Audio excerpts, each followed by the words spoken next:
Breaking news చూస్తున్నారు. Big breaking అనే చెప్పుకోవాలి. ఎందుకంటే బిగ్ ఎక్స్పోజ్ అంటూ తెలుగుదేశం పార్టీ లేఖను రిలీజ్ చేస్తుంది, ఒక లెటర్ రిలీజ్ చేస్తుంది. ఆ లెటర్కి సంబంధించిన బ్రేకింగ్ న్యూస్ చూస్తున్నారు. జగన్ షర్మిల మధ్య ఆస్తుల గొడవలో బిగ్ ట్విస్ట్ అని చెప్పుకోవాలి. ఆ బిగ్ ట్విస్ట్ కి సంబంధించిన లెటర్ని మీరు చూస్తున్నారు. RTV స్క్రీన్ మీద ఎక్స్క్లూజివ్ విజువల్ మీరు చూస్తున్నారు. ఎక్స్క్లూజివ్ లెటర్ని మీరు చూస్తున్నారు. జగన్ కు షర్మిల రాసిన లేఖను బయటపెట్టింది తెలుగుదేశం పార్టీ. జగన్ రాసిన లేఖపై ఘాటుగా స్పందిస్తూ లేఖ రాసింది వైఎస్ షర్మిల. జగనన్న, నువ్వు రాసిన లేఖను తీవ్రంగా ఖండిస్తున్నానంటూ ఘాటుగానే మొదలుపెట్టారు వైఎస్ షర్మిల. ఒకసారి లెటర్ని ఒకసారి చదివినిపించే ప్రయత్నం చేస్తాను. ఆ తర్వాత ఆ లేఖలో ఏముందనేది మాట్లాడుకునే ప్రయత్నం చేద్దాం. మీరు చూడొచ్చు, 12 సెప్టెంబర్ 2024 ఈ లేఖను రాశారు వైఎస్ షర్మిల వైఎస్ జగన్మోహన్ రెడ్డికి. విజువల్ మీరు చూస్తున్నారు. శ్రీ వైఎస్ జగన్మోహన్ రెడ్డి హౌస్ నెంబర్ అంటూ ఆ డీటెయిల్ని ఇచ్చిన తర్వాత ఇక్కడ డియర్ జగన్ అన్న అంటూ ప్రారంభించారు. అక్కడ మీరు చూడొచ్చు, I take serious objection to the letter U recently sent me. It is important to remind you that our late father unambiguously instructed that all the properties acquired with the family resources during his lifetime should be, ఇక్కడ మీరు చూస్తే should be divided equally among his 4 grandchildren అనేది highlight చేశారు. అక్కడ ఆ red line మీరు చూస్తున్నారు. should be divided equally among his 4 grandchildren. You agreed to the command and assured him and us that you would obey his word. But after our late father's death, ఇక్కడ మళ్ళీ highlight చేశారు, you refused to stand by that commitment. Our father was unequivocal in his instructions that all 4 of his grandchildren are to share equally in all assets that existed during his lifetime, whether they pertain to Bharati Cements, Sakshi or any other ventures initiated prior to his passing. ఇక్కడ మళ్ళీ లాస్ట్లో మీరు చూడొచ్చు, last 2 సెంటెన్సెస్ని, ఆ last 2 లైన్స్ని కూడా underline చేస్తూ వాటిని highlight చేస్తూ చెప్పుకొచ్చారు. Our mother was not only a witness to these explicit instructions but also observed all interactions and agreements between us to date. అంటే వీటన్నిటిని నేను తెలుగులో మీకు ఎక్స్ప్లెయిన్ చేసే ప్రయత్నం చేస్తాను. మీరు ఈ లెటర్ అంతా అయిన తర్వాత లాస్ట్లో మీరు చూడొచ్చు, వైఎస్ షర్మిల సంతకం చేసిన కాపీని మీరు చూస్తున్నారు. ఇక్కడ ఇంట్రెస్టింగ్గా వైఎస్ విజయ రాజశేఖర రెడ్డి అంటే వైఎస్ విజయమ్మ చేసిన సంతకాన్ని కూడా మీరు చూస్తున్నారు. ఆ 2 సంతకాలను మీరు చూస్తున్నారు. ఇంట్రెస్టింగ్ డెవలప్మెంట్ కింద చెప్పుకోవాలి. ఇంతకీ ఆ లెటర్లో ఏమని పేర్కొన్నారనేది నేను మీకు వివరించే ప్రయత్నం చేస్తాను. ఇక్కడ మీరు ఆ ప్రారంభంలోనే మీరు చూస్తే కనుక ఐ టేక్ సీరియస్ అబ్జెక్షన్ అంటూనే ముందుగానే ఘాటుగానే ప్రారంభించారు వైఎస్ షర్మిల.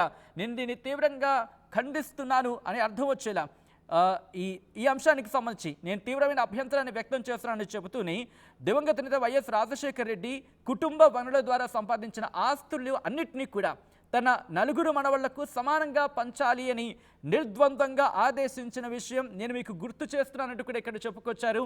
ఇక్కడ మీరు చూస్తే కనుక should be divided equally amongst his 4 grandchildren అది హైలైట్ చేశారు. అంటే 4 మనవళ్లకు సరి సమానంగా పంచాలి అంటూ ఆయన చెప్పారు అంటూ కూడా లేఖలో ప్రస్తావించారు వైఎస్ షర్మిల.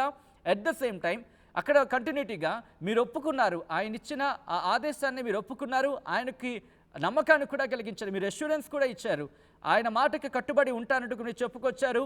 కానీ after our late fathers death, ఆయన మరణానంతరం you refuse to stand by that commitment, ఆ కమిట్మెంట్ని మీరు నిలబడలేదు, ఆ మాట మీద మీరు నిలబడ్డాన్ని ఖండించారంటూ కూడా చెప్పుకొచ్చారు.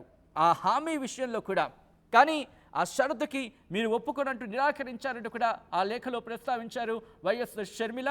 Our father was unequivocal in his instructions that all 4 of his grandchildren are to share equally in all assets that existed during his lifetime. Interesting, that existed during his lifetime, ఆయన జీవిత కాలంలో ఉన్న ఆస్తులకు సంబంధించి అంటూ కూడా ప్రస్తావించారు. ఇక్కడ అది భారతీ సిమెంట్ కావచ్చు, సాక్షి కావచ్చు, లేకపోతే ఇంకా ఏదైనా ఆయన మరణానికి ముందు అంటూ కూడా చెప్పుకొచ్చారు. ఇలా తన 4 మనవళ్లకు కూడా సరి సమానంగా పంచాలి అంటూ కూడా చెప్పుకొచ్చారు. ఇదే అంశానికి సంబంధించి లాస్ట్ లెటర్ ఇచ్చి ఆ 2 లైన్లు కూడా హైలైట్ చేశారు. ఆ 2 లైన్లు కూడా చాలా కీలకమనే చెప్పుకోవాలి. ఎందుకంటే మీరు ఒకసారి గమనించే ప్రయత్నం చేయండి. Our mother was not only a witness to these explicit instructions.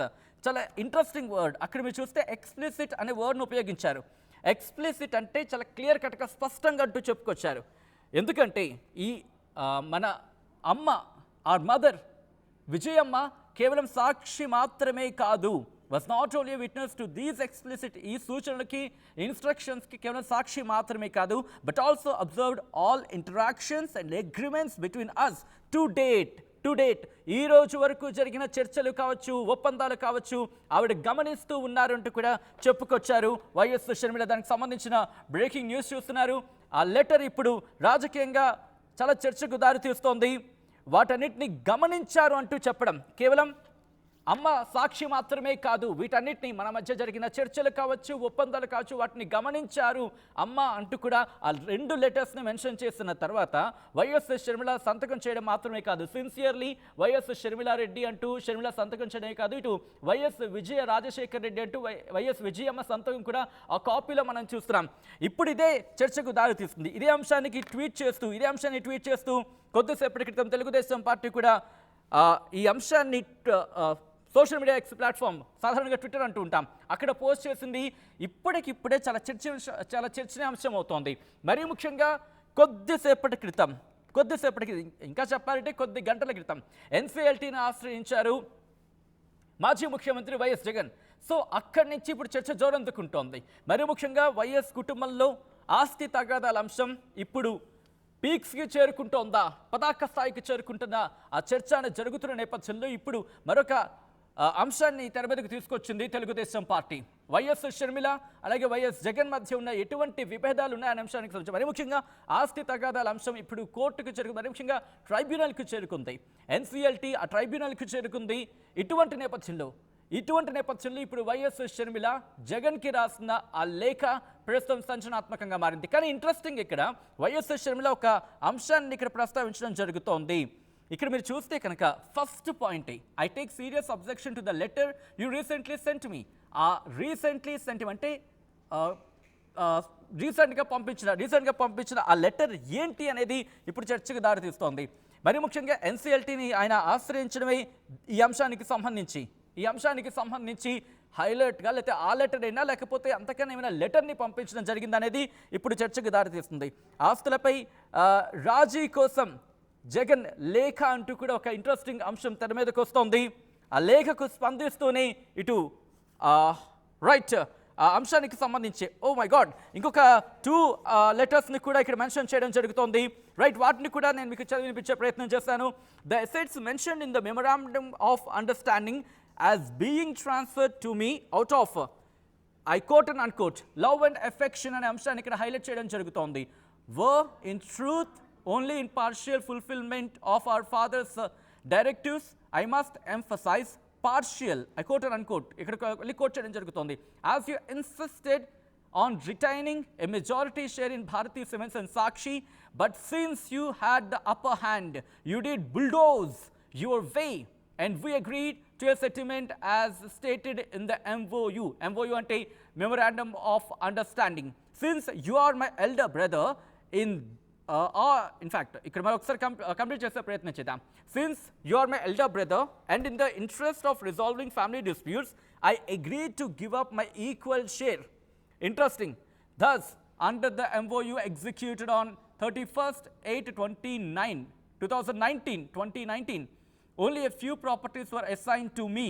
Oh my god, interesting అని చెప్పుకోవాలి. ఒకసారి ఆ 3rd పేరా కూడా ఒకసారి చదివేద్దాం. ఆ 3rd లెటర్ కూడా ఈ అంశాన్ని ప్రస్తావించడం జరుగుతోంది. మొత్తం 4 అంశాలను ఇక్కడ ప్రస్తావించడం జరిగింది ఆ లెటర్కి సంబంధించి. సో ఇలా చూసుకుంటే you have now chosen to file cases against your own mother and deprive your own sister and her children of properties to which they are entitled under the MOU. I am appealed at the extent to which you have strayed from the path of our noble father అంటూ ఇంకొక లెటర్ని కూడా reveal చేసింది. దాంతోపాటు 4 లెటర్ల కింద చెప్పుకోవాలి, ఎందుకంటే 4 పాయింట్లను మెన్షన్ చేసింది. ఎస్, ఒకసారి లాస్ట్ లెటర్ కూడా ఒకసారి చదివి దాని తర్వాత మా ప్రతినిధి రాజేష్ దగ్గరికి వెళ్ళే ప్రయత్నం చేద్దాం. ఎందుకు ప్రస్తుతం ఈ లెటర్ సంచలనంగా మారుతోంది అనేది ఒకసారి చూసే ప్రయత్నం చేద్దాం. Now contrary to our father's wishes and your undertaking you have sought to terminate the MOU unilaterally. Legally your letter is contrary to the MOU and has no sanctity, but what saddens me is the spirit behind your letter. మీరు రాసిన letter వెనకాల ఉన్న అంతరార్థం నాకు బాధిస్తుందని చెప్పుకొచ్చారు.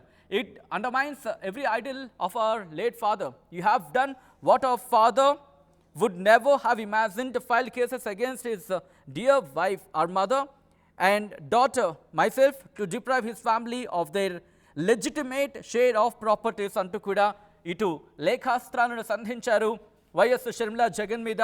ఆ లెటర్స్ని reveal చేసింది కొద్దిసేపు క్రితం తెలుగుదేశం పార్టీ. మా ప్రతినిధి రాజేష్ అప్డేట్స్ అందించేందుకు లైవ్లో జాయిన్ అవుతున్నారు. రాజేష్, ప్రస్తుతం ఎటువంటి డిస్కషన్ జరుగుతోంది? Telugu Desam party back to back 4 లెటర్ని రిలీజ్ చేసిన సందర్భాన్ని చూస్తున్నాం.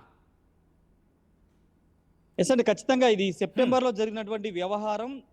ఎన్సీఎల్టీలో మాజీ ముఖ్యమంత్రి జగన్, అదేవిధంగా ఆయన భార్య భారతి వేసినటువంటి ఆ పిటిషన్ సంబంధించినటువంటి అంశం మీద వైఎస్ షర్మిల వరుసగా స్పందిస్తూ లేఖలు విడుదల చేస్తున్నారు. తాజాగా ఈ నేపథ్యంలో అప్పుడు జగన్కి రాసిన లేఖలన్నిటి కూడా తెలుగుదేశం పార్టీ విడుదల చేస్తుంది. కొద్దిసేపటి క్రితమే తెలుగుదేశం పార్టీ అఫీషియల్ పేజ్లో ఆ లెటర్ను కూడా విడుదల చేసిన సిచ్యువేషన్ అయితే కనబడుతుంది. ఆ లేఖలో చాలా స్పష్టంగా షర్మిల మాట్లాడిన మాటలు, ప్రస్తావించిన అంశాలు చాలా స్పష్టంగా మనం ఒకసారి చూస్తే కనుక 2000 అంటే రాజశేఖర రెడ్డి అంటే ఇంతకుముందు జగన్ సెప్టెంబర్ 12 ముందు రాసిన లేఖను తనను బాగా బాధ కలిగించిందంటూ ఆమె మాట్లాడుతూ ఆ లేఖలో ప్రస్తావిస్తూ కొన్ని అంశాలు రాజశేఖర రెడ్డి మరణం ముందు, మరణం తర్వాత జరిగిన అంశాలని ఆ లేఖలో ప్రస్తావించారు. రాజశేఖర రెడ్డికి రాసిన జగన్మోహన్ రెడ్డికి రాసిన లేఖలో కొన్ని అంశాలను ప్రస్తావించారు. ప్రధానంగా రాజశేఖర రెడ్డి ఆయన కుటుంబ వనరులను ఉపయోగించుకుని, ఈ అంశాలు మనం చాలా క్లియర్గా అండర్లైన్ చేయాలి. కుటుంబ వనరులను ఉపయోగించి సంపాదించినటువంటి ఆస్తులను నలుగురు మనవులు, అంటే జగన్మోహన్ రెడ్డికి సంబంధించిన 2 కూతుర్లు, షర్మిలకు సంబంధించినటువంటి కుమారుడు కుమార్తె, మొత్తం నలుగురు మనవళ్ళకి సమానంగా పంచాలి, సమానంగా ఇవ్వాలని ఆ రోజే ఆయన చెప్పారు, ఆదేశించారు. ఆ ఆదేశాన్ని జగన్మోహన్ రెడ్డి పాటిస్తారంటూ ఆయన మాట ఇచ్చారు. అయితే ఆ మరణం తర్వాత, రాజశేఖర రెడ్డి మరణం తర్వాత జగన్ మాట తప్పారంటూ షర్మిల తన లేఖలో ప్రస్తావించారు. అంతేకాదు, మాట తప్పడమే కాదు, ఉమ్మడి ఆస్తి అంటే రాజశేఖర రెడ్డి కుటుంబ వనరులను ఉపయోగించి సంపాదించిన ఆస్తులు ఉదాహరిస్తూ ఆమె భారతీయ సిమెంట్స్, సాక్షి పేపర్ ఛానల్ అంశాన్ని కూడా ప్రస్తావిస్తూ వాటిలో ఆస్తులు ఇవ్వనంటూ ఆయన ప్లేటు ఫిరాయించిన అంశాన్ని కూడా ఆమె ప్రస్తావించారు. ఇక్కడ ఈ లేఖలో కీలక అంశం ఏంటంటే, షర్మిల రాసిన లేఖలో వైఎస్ విజయ భారతీ రెడ్డి అంటే విజయమ్మ తన సంతకాన్ని కూడా పెట్టారు. ఆ లేఖలో ఒకవైపున షర్మిల సంతకం, మరోవైపు విజయమ్మ సంతకం కూడా ఉంది. ఈ అంశాన్ని కూడా షర్మిల లేఖలో ప్రస్తావించారు. అప్పుడు ఈ అంశానికి, అంటే రాజశేఖర రెడ్డి మాట్లాడిన మాటలకి, అప్పుడు జరిగిన ఒప్పందాలకి సజీవ సాక్ష్యం తల్లి విజయం అంటూ ఆమె మెన్షన్ చేశారు. అంతేకాదు, జరిగిన అగ్రిమెంట్లకి, ఒప్పందాలకు కూడా ఆమెకి తెలిసే జరిగాయని కూడా ఆమె లేఖలో ప్రస్తావించారు. అయితే ఇప్పుడు వరుస పెట్టి తెలుగుదేశం పార్టీ విడుదల చేస్తున్న ఈ లేఖల పైన, ముఖ్యంగా షర్మిల ఆ రోజు అంటే సెప్టెంబర్ 12న విడుదల రాసిన లేఖల పైన వైసీపీ ఏ విధంగా రియాక్ట్ అవుతుందో చూడాల్సిన అవసరం ఉంది. ముఖ్యంగా వైఎస్ జగన్మోహన్ రెడ్డి లేదా భారతి అంటే ఇది కుటుంబానికి సంబంధించిన వ్యవహారం కాబట్టి కుటుంబ సభ్యులే మాట్లాడాల్సి ఉంటుంది కాబట్టి వాళ్ళు ఏ విధంగా స్పందిస్తారో చూడాల్సిన అవసరం అయితే కనబడుతుంది. వాస్తవంగా ఎన్సీఎల్టీకి జగన్ వెళ్లారు, షర్మిల మీద ఆస్తుల మీద అగ్రిమెంట్ల మీద కోర్టుకు వెళ్లారన్న అంశం నిన్నటి వరకు ఎవరికి తెలియదు. ఈ రోజు కొన్ని పేపర్లో బయటికి రావడంతో ఇష్యూ అంతా కూడా పెద్ద పొలిటికల్ గా చర్చకు దారితీసింది. ఈ నేపథ్యంలోనే అసలు జగన్ రాసిన లేఖ ఎన్సీఎల్టీకి ఎందుకు వెళ్లారు, దానికి కౌంటర్ గా జగన్ షర్మిలకి ఏమి లేఖ రాశారు ఆస్తుల విషయంలో, కౌంటర్ గా షర్మిల ఏమి లేఖలు రాశారు అంశాలు ఒక్కొక్కటిగా తెలుగుదేశం పార్టీ బయట పెడుతున్న నేపథ్యంలో ఇప్పుడు ఇంకా ఎన్ని లేఖలు ఉన్నాయి, ఇద్దరి మధ్య ఎలాంటి లేఖల సారాంశం జరిగిందనే దానిపైన ఒక క్లారిటీ వచ్చే అవకాశం ఉంది, రేపు వచ్చే అవకాశం అయితే కనబడుతుంది. ప్రస్తుతానికి తెలుగుదేశం పార్టీ విడుదల చేసినటువంటి ఈ లేఖలో షర్మిల చాలా ఘాటుగా మాట్లాడుతూ విజయమ్మను సజీవ సాక్ష్యంగా చూపిస్తూ ఆ రోజు రాజశేఖర రెడ్డి ఏం చేశారు, ఏ మాట చెప్పారు, ఆస్తుల విషయంలో ఏ ఒప్పందాలు జరిగే అంశాలకి సజీవ సాక్ష్యం విజయమ్మే, తన తల్లి విజయమ్మ సాక్ష్యం అంటే ఆమె లేఖలో ప్రస్తావించారు. ఆ లేఖలో సంతకం కూడా విజయమ్మ చేత సంతకం కూడా పెట్టించినటువంటి పరిస్థితి. కాబట్టి ఇప్పుడు జగన్ దీని మీద ఏ విధంగా రియాక్ట్ అవుతారో, లేఖ రాస్తారా లేకపోతే డైరెక్ట్ గా ఎన్సీటీఎల్లోనే అప్రోచ్ అయ్యి దాంట్లోనే మాట్లాడతారన్నది చూడాల్సిన అవసరం అయితే కనబడుతుంది. రేపు షర్మిల విజయవాడకి రాబోతున్నారు. రేపు విజయవాడలో దీని మీద మీడియాతో మాట్లాడతారా లేదా అనేది చూడాల్సిన అవసరం అయితే కనబడుతుంది. సచిన్, రైట్, ఆ లెటర్ తర్వాత ఎందుకంటే దాదాపుగా 4 లెటర్స్ని రిలీజ్ చేస్తుంది ఇటు తెలుగుదేశం పార్టీ. సెకండ్ లెటర్కి వచ్చే ప్రయత్నం చేద్దాం. ఫస్ట్ లెటర్ గురించి మాట్లాడుకున్నాం. సెకండ్ లెటర్లో కూడా ఇంట్రెస్టింగ్గా ఇక్కడ రాజేష్ ఆ లెటర్ని ఒకసారి చదివి వినిపించే ప్రయత్నం చేస్తున్నాను. Second letter, the assets mentioned in the memorandum of understanding is being transferred to me out of love and affection. అక్కడ లవ్ అండ్ ఎఫెక్షన్ని కోట్ చేస్తున్నాయి.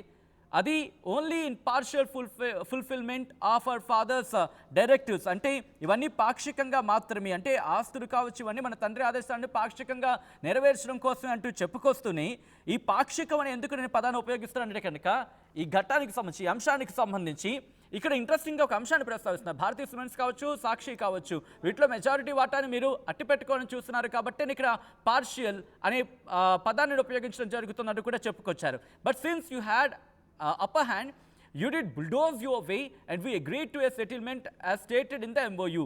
ఇక్కడ ఇంట్రెస్టింగ్ అనే చెప్పుకోవాలి, ఎందుకంటే ఇక్కడ వరకు కూడా మీరే పై చేయి కాబట్టి నన్ను పూర్తిగా తొక్కిపెట్టారు, బుల్డోజ్ చేశారు. ఇక్కడ బుల్డోజ్ అనే పదం వాడారు, నన్ను పూర్తిగా తొక్కిపెట్టే ప్రయత్నం చేశారు, అణచివేశారని అర్థం కూడా చెప్పుకోవచ్చు. కాబట్టి MOUలో మెమరాండమ్ ఆఫ్ అండర్స్టాండింగ్లో చెప్పిన విధంగా ఒక పరిష్కారానికి అంగీకరణకి వచ్చాము అనే విధంగా అక్కడ లెటర్లో మెన్షన్ చేయడం జరిగింది. ఆ తర్వాత since you are my elder brother and in the interest of resolving family disputes I agreed to give up my equal share. Interesting అనే చెప్పుకోవాలి, మీరు ఎల్డర్ అంటే కుటుంబానికి పెద్ద అన్నయ్య కాబట్టి కుటుంబ తగాదాలను సాల్వ్ చేసుకోవాలి కాబట్టి నేను ఒప్పుకున్నాను, నా ఈక్వల్ షేర్ని ఇచ్చేయడానికి నేను ఒప్పుకున్నాను అంటూ కూడా చెప్పుకొచ్చారు. Thus under the MOU executed 31/8/2019 only few properties were assigned to me. Interesting అనే చెప్పుకోవాలి, ఇక్కడ ఒక అంశాన్ని ప్రస్తావిస్తున్నారు, మీరు పెద్ద అన్నయ్య దాంతోపాటు కుటుంబ తగాదాలను పూర్తిగా ఇక్కడ క్లియర్ చేసుకోవాలి కాబట్టి ఇక్కడ నేను ఆ ఈక్వల్ షేర్ని